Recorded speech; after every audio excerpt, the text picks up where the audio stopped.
Happy Tuesday, everybody. Welcome into another day of Morning JOX. Conrad Van Order and Damian Mitchell here with you until 7 a.m., recapping everything you may have missed overnight and getting you set for another great day here on JOX, as we are now just 31 days away from the start of Auburn's football season, as they will take on the Baylor Bears in 31 days on Friday night, and then 32 days away from the Alabama Crimson Tide, as they will open their season up in Tallahassee against the Florida State Seminoles. So a lot for us to get into today. You have Auburn players are reporting today. They will start fall camp officially tomorrow.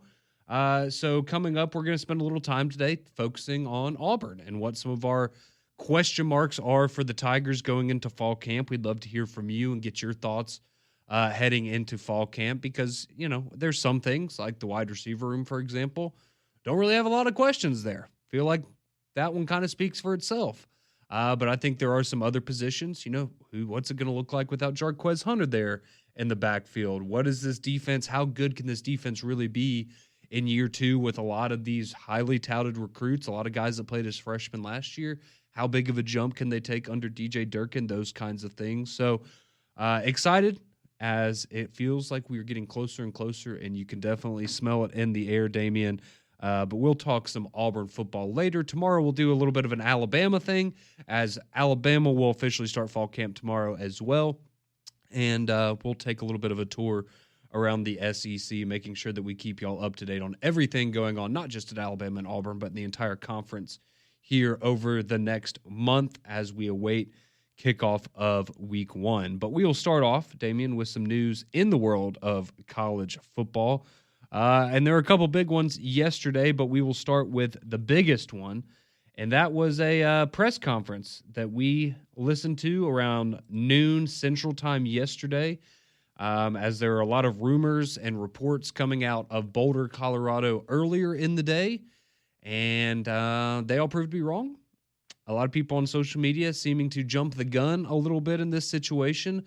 But if you don't know what I'm talking about, that would be Deion Sanders, the Colorado head coach that we all know and love. He had a press conference yesterday, and he had announced this over the weekend, that he was going to do a press conference with his medical team, including someone there from the University of Colorado, as well as one of his surgeons from the University of Colorado. And it was, I'll be honest, going into it, I didn't know what to expect. I was worried that, we were going to find out that, potentially his coaching days were going to have to come to an end, or maybe he was going to have to take some sort of a hiatus from the program to focus on his health, which, if that's what you need to do, obviously that's what you need to prioritize. But I think, fortunately, I don't want to say, I guess it's all sunshine and rainbows, because for Deion, he's certainly going to have to make some adjustments moving forward. But I think good news, generally speaking, as he revealed yesterday, that he had a extensive surgery to remove his bladder after they had found a fairly aggressive tumor there earlier this year.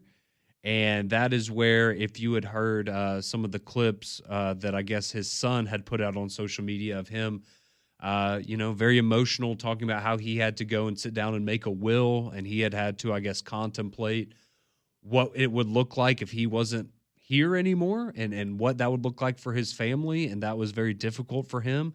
And so, you heard that before the press conference, you go, man, what could this possibly be? And we find out that it was a tumor on his bladder that they were able to go in there and remove successfully.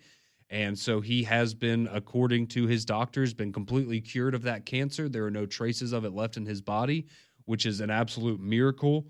You saw him kind of at the end, or towards the end of his press conference, break down a little bit and just give glory to God for taking care of him, and absolutely a wonderful reminder that even in the darkest of your times, there's a plan for your life and somebody that is looking out for you.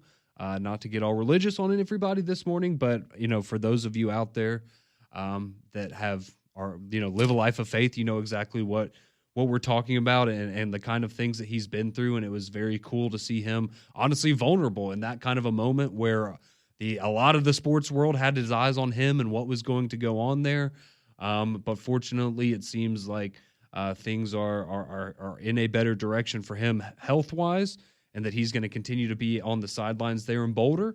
But as he told us, Damian, just don't be surprised when you see the porta potty on the sideline, because he's, that's what he's going to have to deal with for the rest of his life, unfortunately. But it's good news to know that he'll be able to stay there on the sideline. He'll get to continue to be a part of the game that he loves. And it seems like health-wise, at least, he's probably doing better now than he has in quite some time. I think he said he had 14 surgeries in the last, I think since getting to Colorado, I think is what he said. So in the last 3 years or so, 14 operations.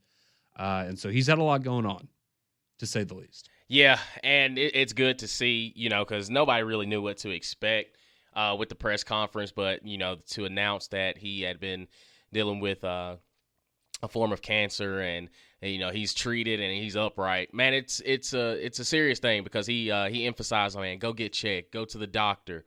And, we all, especially us men, it's kind of like pulling teeth to try to get us to go to the doctor and, just go get checked up, because, again, he brought up a great point. He's like, man, if it can happen to me, it can happen to anybody. Like, I still have to deal with real life stuff.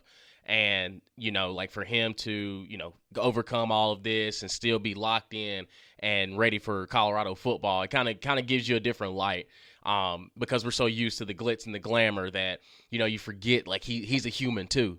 But I'm, congratulations to Coach Prime and, overcoming all of this, just a monumental amount of adversity. And, I mean, he talked about, the draft process with Shedeur and Shiloh, and just kind of, I had a surgery to worry about. Like, I mean, I'm trying to make sure that I'm there for my kids. I'm dealing with all these things.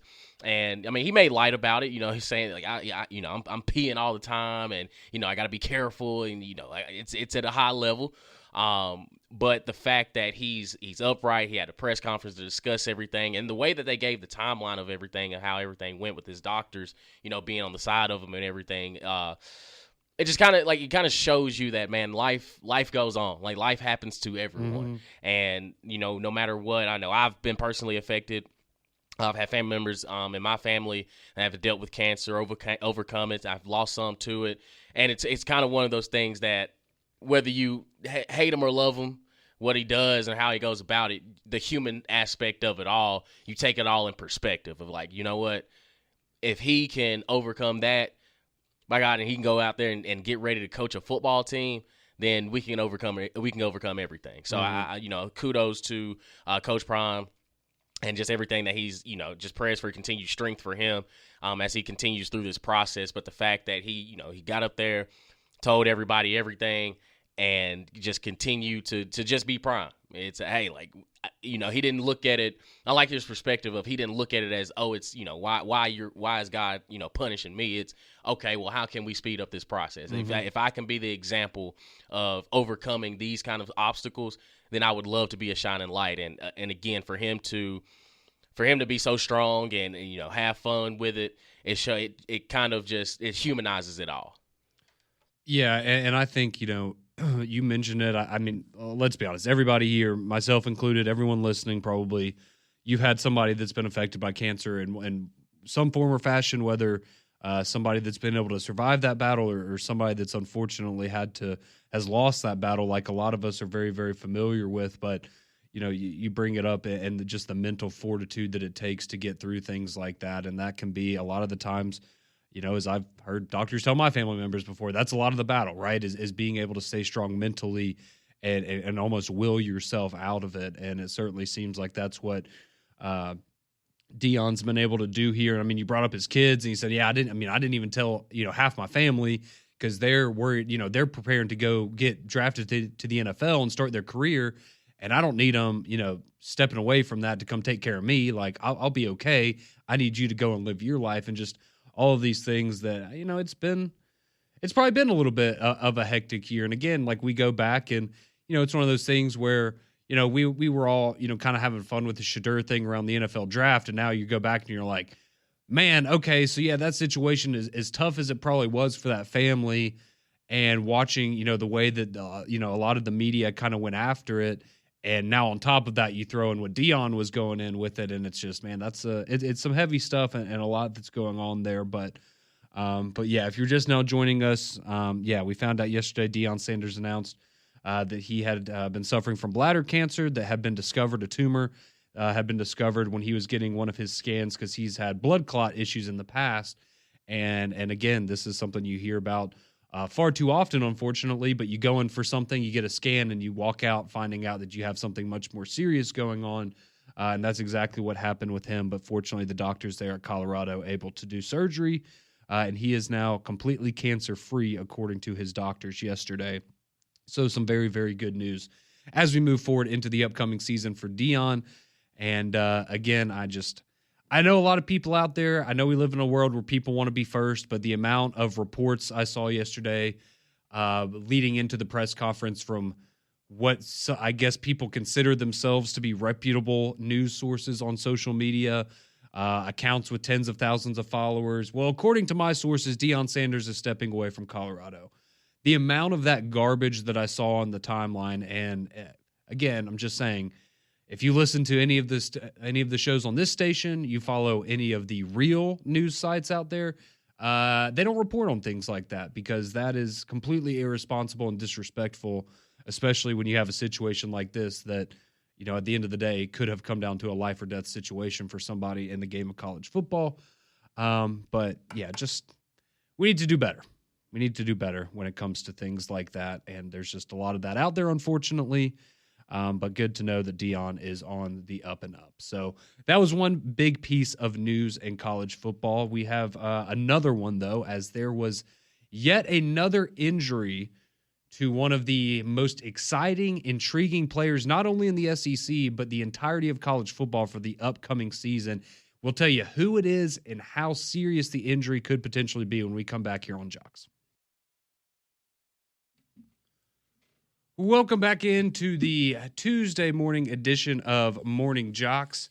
Conrad Van Order, Damian Mitchell here with you until 7 o'clock when we will hand you off to the fine folks at McElroy and Kubelik in the morning. As we were just talking about Deion Sanders and his press conference yesterday, unveiling some of the health issues that he's been going with and that he has now thankfully been cured of cancer.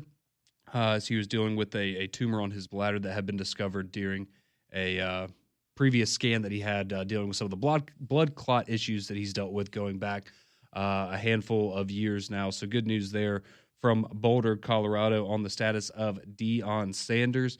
And Jamie, one of our listeners here, texted in, and this was kind of what we were talking about with Deion. And again, it's just good when people, you know, I know a lot of people have gone through these experiences and when they like to speak out. And Jamie texted in and said, years ago, I had a problem that I had to go in and have some surgery done. And I put it off for years because I thought the S on my chest stood for Superman. But I found out it's good for stupid man because they like to kill me. So go get checked if you feel something. If you don't feel right, please, please, please go to the doctor. You're not a coward if you go to the doctor. You're not weak. That's why they're there and they can help you. But please understand if something doesn't feel right to absolutely go get checked. So couldn't say it any better myself. I know we've had some people here, friends of the show as well, that have had to go through certain things and have shared a similar message, just like Jamie did. And you heard from Deion yesterday. So absolutely hope that you take those words kindly. And as my wife reminded me yesterday, yeah, you probably need to go to the doctor soon because I'll be honest, I haven't been to the doctor in a hot minute. So I went earlier this summer, man, and it was like, got blood work done, and you know, like the doctor I had, she was just as nice as could be. Mm-hmm. One of her, a lot of her relatives, they graduated from Birmingham Southern, so it was just kind of just, you know, we just chilled, talked, and everything. And she was like, I understand it as a male, like it's one of those things, like you feel invincible. But that's what we're here for. And then she emphasized that. It's like, that's what we're here for. Like, even if you just feel a little uncomfortable, it could be nothing. But the fact that you get in that routine of just, hey, I'm feeling a little off.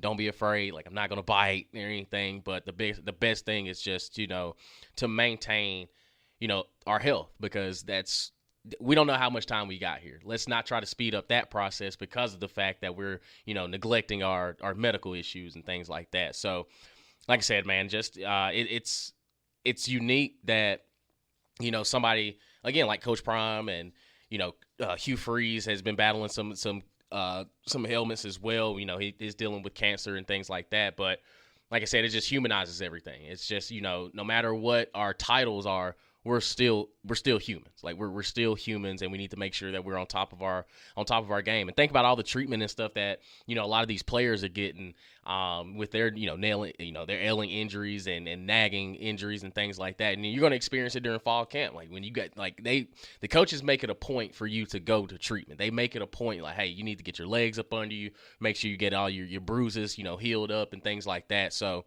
I think for everybody, for all athletes, all humans, man, if you got a chance, go to the doctor. If you're not feeling right, go to the doctor, get a checkup just to make sure everything is going up on the up and up. Yeah, no, I think you hit the nail on the head there. Absolutely, Damian.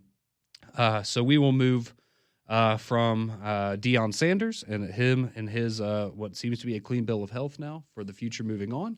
And we will continue to pray for head coach Hugh Freeze as, from what I understand, I don't believe he's undergone any of his treatment so far. And I know when they caught his, it was in the early stages, which, I mean, not saying it's any less serious than what Deion was going through, but from what I understand, from based on the way Deion talked about it, it seemed very, very aggressive and it was immediate for him. And so we'll see. And anytime we get updates on Coach Freeze, we'll of course pass that on. But just haven't really had any of those. So, but hopefully that's a good thing. I would say in these types of situations when you don't have a lot of updates, that maybe leans to it being a little bit on the better side there. But we did have a big injury news in the SEC yesterday as well that we need to get to. And I know our buddy Drake has already texted in asking about this. And this is not what you want to see, man, because DJ Lagway, the Florida quarterback. So if you forgot, he started off the offseason. He was dealing with a shoulder injury, right, Damian? So he couldn't throw for months. And now it is reported that he is dealing with a lower body injury. He's in a walking boot as the Gators are going to start fall camp here in the next couple of days. This was reported by CBS Sports. So the severity of the injury isn't quite known. There's not exactly a timetable, but I have seen reports that the expectation is that Harrison Bailey, talk about a name, Harrison Bailey is going to be getting a number of reps at the, I guess, QB1 spot for Lagway in his absence. If you remember Harrison Bailey, this will be his 6th year of college football. He started his career at Tennessee in 2020, and he actually got beat by Florida his freshman year as a quarterback at Tennessee. I know he's one of Damian's all-time favorite volunteers. Wouldn't say that, but all-time favorite volunteers. No. His name is not Hendon Hooker, and it is not. It is not. He actually had to transfer because Hendon Hooker went to Tennessee, and that was it for Mr. Bailey. But yeah, so this is, again, not a good situation here, as this is now the second, as far as I'm aware, somewhat significant appearing injury for Mr. Lagway this offseason, and we all know expectations are sky high. You can make fun of me all you want for this, but I acknowledged this a couple weeks ago. I voted him first team All-SEC. I really believe that he passes the eye test in the sense that the throws that you saw him make last year as a freshman, and some of the times where he would just step up in the pocket and let it rip, I mean, it's a thing of beauty. And it's just one of those things that, the ball just looks a little different coming out of certain people's hands. And DJ Lagway certainly has that it factor, at least in my opinion. And I'm really excited. Hopefully this doesn't, sideline him for too long. Because I do think that we all understand, first off, having the best players on the field is good for the SEC. But if you're Florida and what the expectations for this season could potentially be, the majority of that hangs in the balance of DJ Lagway and his health, right? So if you're Billy Napier and that staff, you're really, really hoping that you get some good news here about Lagway. He's dinged up for a couple of weeks, and he's able to come back, get some things tidied up in fall camp, and he's ready to go for week 1. But we'll keep you up to date on everything going on there with DJ Lagway and his, I guess, foot, ankle, one of those injuries. If you're in a walking boot, I would assume it's one of those two. I'm assuming it's not like an Achilles or something, because if it was, we would probably heard about that, and we would be talking about next season already for DJ Lagway. So hopefully it's something minor.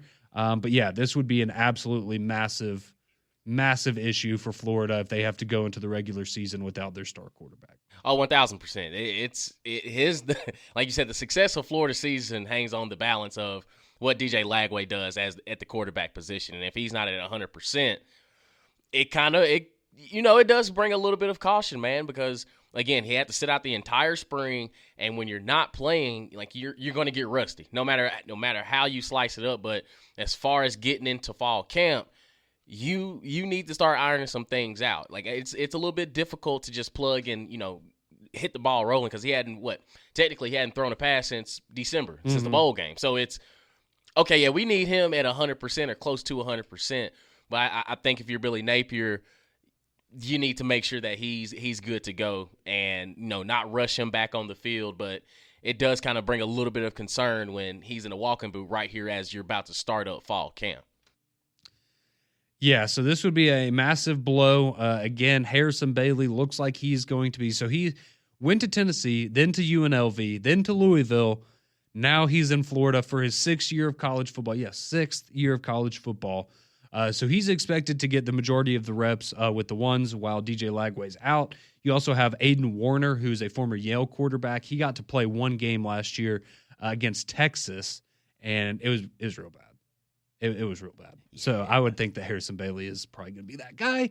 But let's be honest, there's a reason that you've never really been a starting quarterback in your first 5 years of college football. So Florida really, really needs DJ Lagway to get back, as does our buddy PG, who's on the phone line, wanted to chime in this morning. How we doing, PG? Oh, we're doing good. Hey, guys, I don't know, the inside sources I've got have told me it's not that bad. It's a calf injury. He was running. Damian ought to know that when you're a wide receiver, that sometimes he may not have stretched enough or something. He just took off running hard with running drills, and they said it's a calf. And they think he'll be back for the first game. Of course, he needs to get reps. And I'm like you guys, and like Damian said too, all he did was hand off in the spring football game. So, I mean, he's not got the reps to the receivers yet, and he can't keep missing and, expect, because we got LSU the third game of the season, Baton Rouge at night. So he's got to be back at least. I'd like him back the first game, get some reps in the second game. And plus, he's reminding me, this is bad, he's reminding me of Anthony Richardson, couldn't stay healthy. You remember that? And he can't stay healthy in the NFL. That's that's a good point. Yeah, if he don't stay healthy, what a talent he is, but Lord Almighty, this has got to get better, I'm just kidding. He does have an arm. He's got a cannon. But let's just hope, what I'm hearing, it's not as major as, no Achilles heel tear or nothing like that. It's just a calf injury, and hopefully he'll be back the first game. But that's all I want to give, guys. Good morning to you guys, and I'll see you this afternoon at Social Taco. Sounds good, PG. Appreciate you chiming in this morning. And, yeah, hopefully some good news around the corner for your Florida Gators. And hopefully PG sources are correct, and it is just a little bit of a minor calf thing, and we are moving on ahead to the season. Stretching is important, man. No matter if you're a quarterback or not, dog. Hey, got to protect yourself. You can't just go.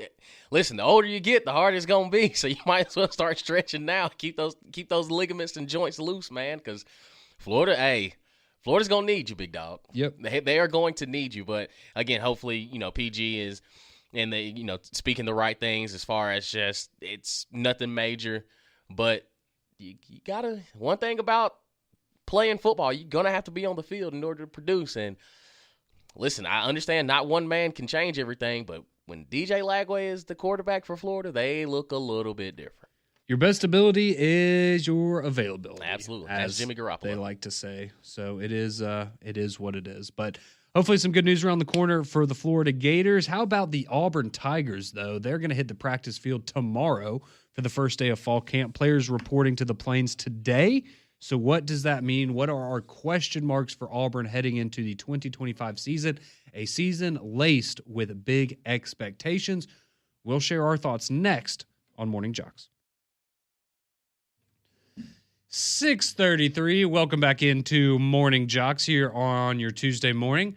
Conrad and Damian with you. Appreciate you making us a part of your morning each and every day here on Morning JOX. So if you're just now joining us, you may have missed the announcement at the beginning of the show, but today is the day that the Auburn Tigers will report to the Plains for fall camp. Tomorrow will be their first day of, actual going through practice training, things of that nature. So coming up here, we're going to share some of our thoughts, and we want to hear from you as well. What are your question marks for Auburn heading into the 2025 season. But first, Damian, we have a very exciting opportunity for you listeners coming up in a few weeks. Absolutely. Celebrate the kickoff to college football with us at the Bill Smith Buick GMC JOX kickoff party at Regents Field on Thursday, August 21st. And the only way to go is by winning tickets. To win a pair of tickets for you and the guests, text the keyword FUN. That's FUN and your full name to 205-834-9450. That's keyword FUN, F-U-N, and your full name to 205-834-9450.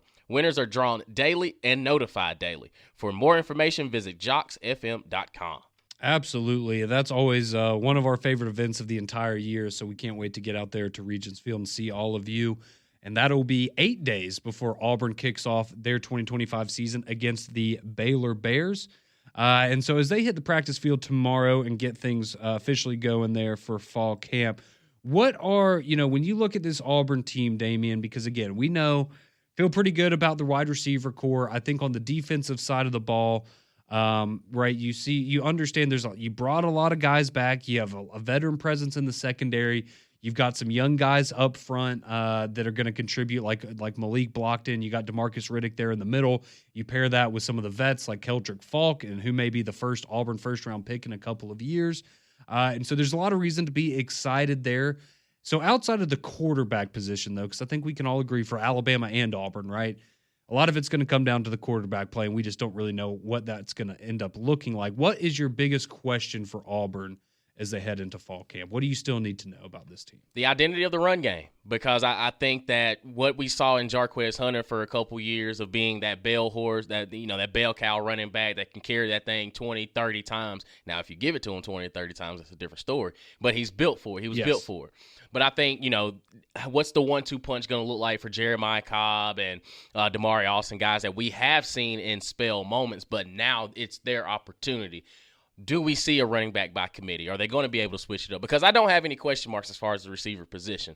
But also I do think that does Jackson Arnold include in that running game? Because we saw what he was able to do at Oklahoma with his athleticism. Mm-hmm. So I think collectively it's just, what does this run game look like? Is it going to be more of, finesse? Or are they going to get to a point where they can go downhill and just hand the ball to, Damari or Jeremiah combined 20, 25 times a game?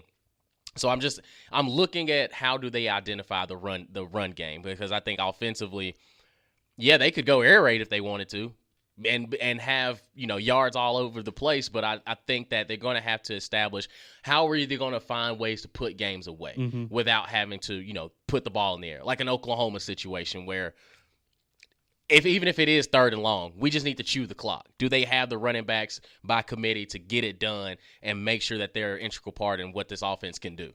Yeah, I think that, what you bring about the running game is a great point. And while I think we all have faith in the collective talent of that room, you also throw in a Darrell Robinson there as kind of, I guess, the third back who transferred in this offseason. And we all, again, there's a lot of talent in that room. It's just that's a lot of mouths to feed at the same time. And what is that distribution going to look like? And I think the greatest point of all that Damian made is, are you just going to call run plays, right? Because as we saw last year, you brought up the Oklahoma game. There are other games where, it felt like, talking to Auburn fans, I was talking to an Auburn fan 2 days ago, and they brought up the Kentucky game, and they went, man, I felt like watching the game. I was like, they said they felt like while they were watching the game, they were physically holding Hugh Freeze on the sideline, like, don't call a pass play. Like, just let him do his thing.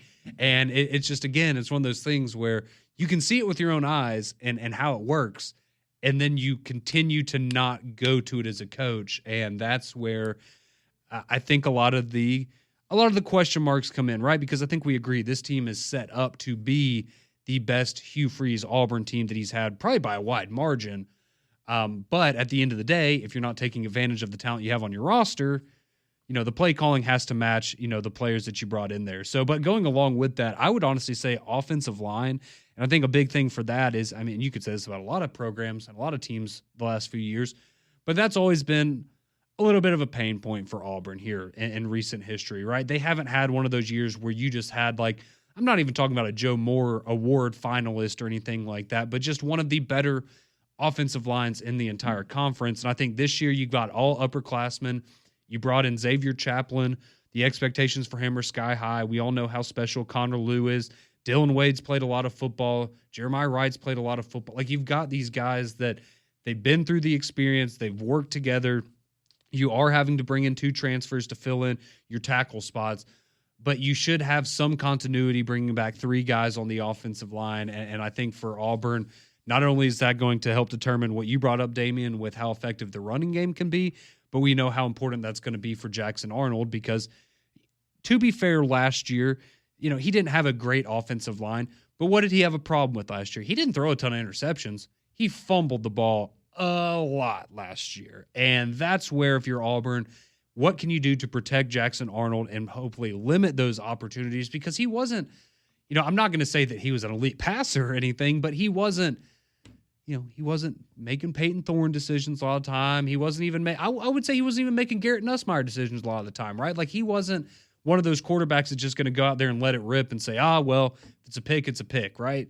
And but he had problems keeping the ball secure when he got pressured in the pocket. And so if Auburn can keep him upright, not only is that going to obviously give him more confidence, but it'll help with the running game as well. So Damian goes running game. How is that distribution going to go in the backfield with Damari Alston, Jeremiah Cobb, Darrell Robinson, and who knows, maybe even an Alvin Henderson is able to find some playing time with how special of a player he was coming out of high school. I'll go offensive line. I feel like there's some, maybe not question marks necessarily as who's going to fill the roles, but how good can that offensive line be this year? Because, we all know that you win and lose the majority of your games in this conference in the trenches, right? And so I think defensively for Auburn, you got to feel really good about what you got up front with the Malik Blocktons and Keldrick Falks of the world. Well, can you feel good about what you got on the offensive side of the ball as well? Because there's certainly that's certainly very, very important. And as we all know, these things, hopefully we will have an answer to after the Baylor game. But these are things you need to figure out in fall camp, because the Baylor game that's not a tune-up game. That is you need to be 100% ready to go and build some momentum at the start of the season, because I think we all understand. I'm not buying into, we've had people text in recently, if Auburn loses that first game to Baylor, does Hugh Freeze get left on the tarmac? No, we're not doing that. But it is an important game. Like, let's not kid ourselves, right? The season's not over if you lose it. The season isn't a success if you win it.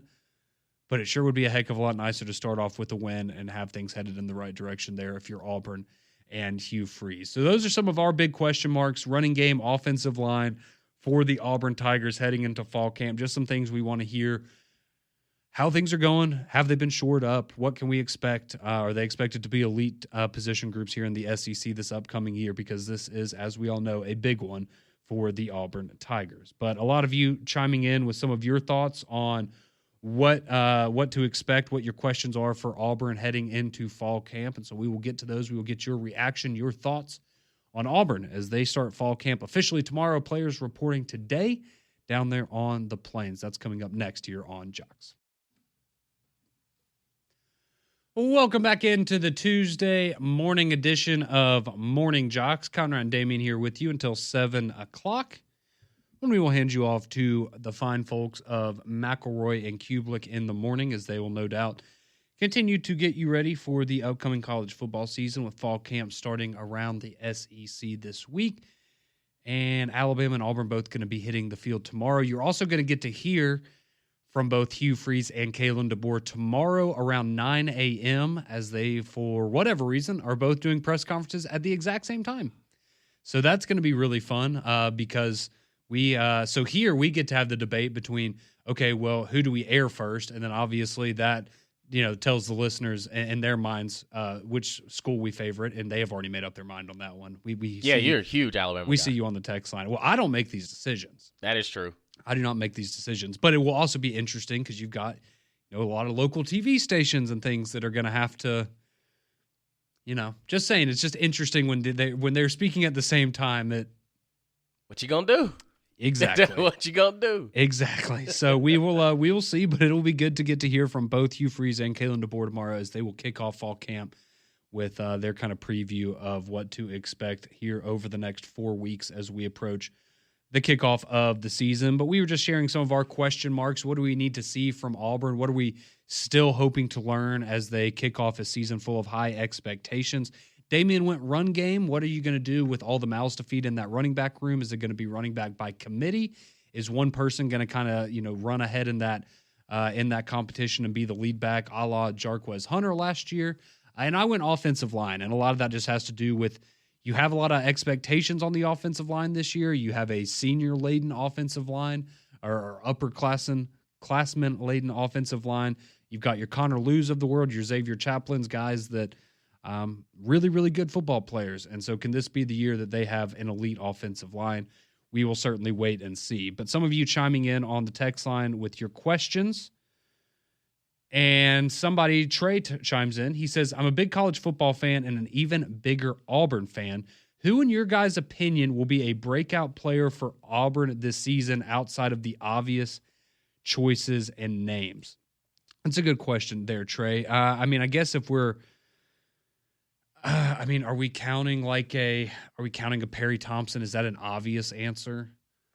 As somebody that now, given circumstances on the team, right? Like there's, kind of a spot there for a wide receiver to step up outside of Cam Coleman and Singleton. Yeah. I think Sam Turner's a name I've heard a lot. And I know he's just a freshman, but that's another name that I've heard a lot of people are really, really high on him. Define, I guess you say, quote unquote, breakout.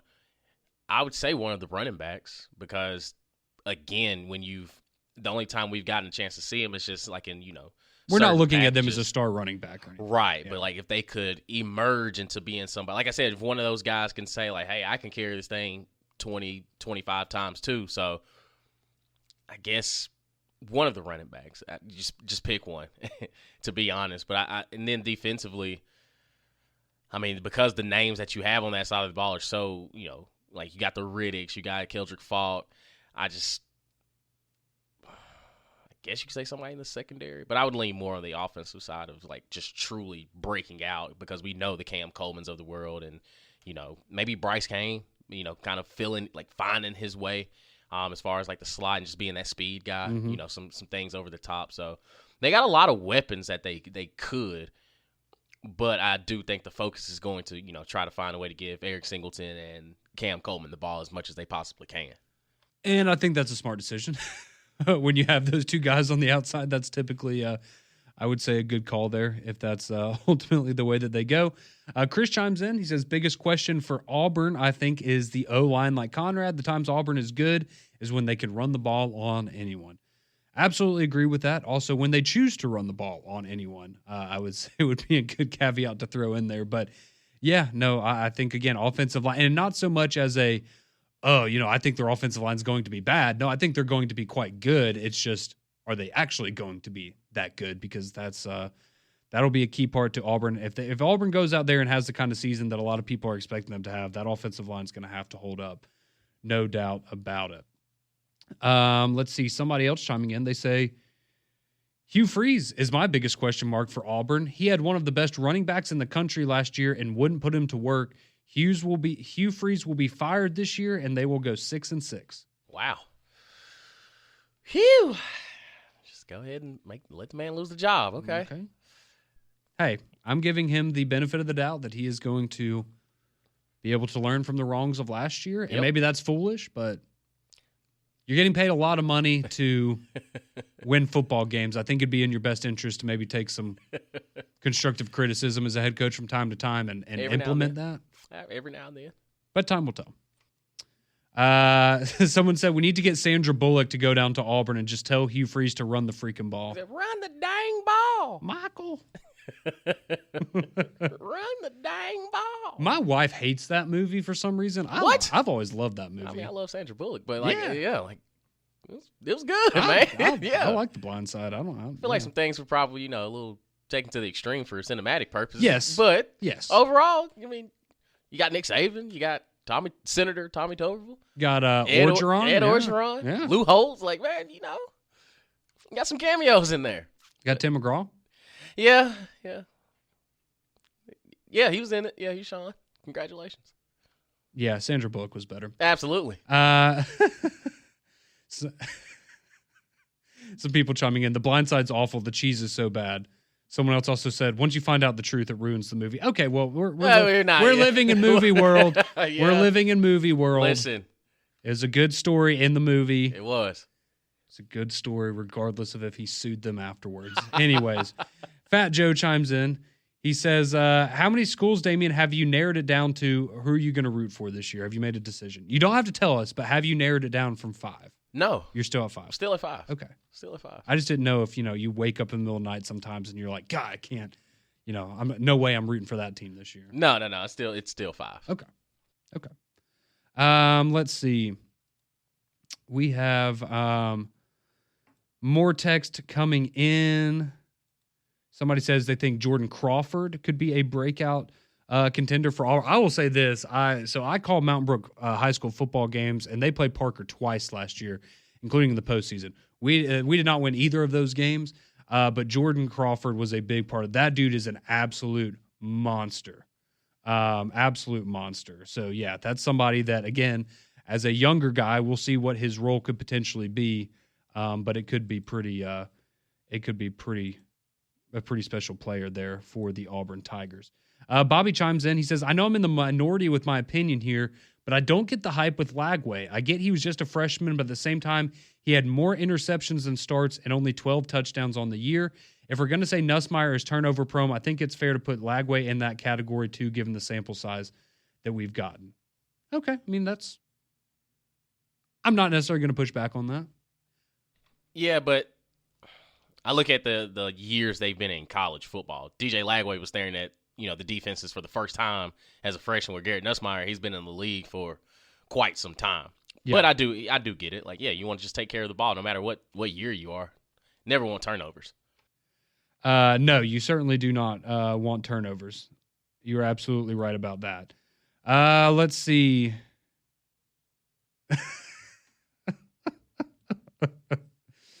Oh, Don getting some love from our listeners this morning, as he does each and every day here on the show.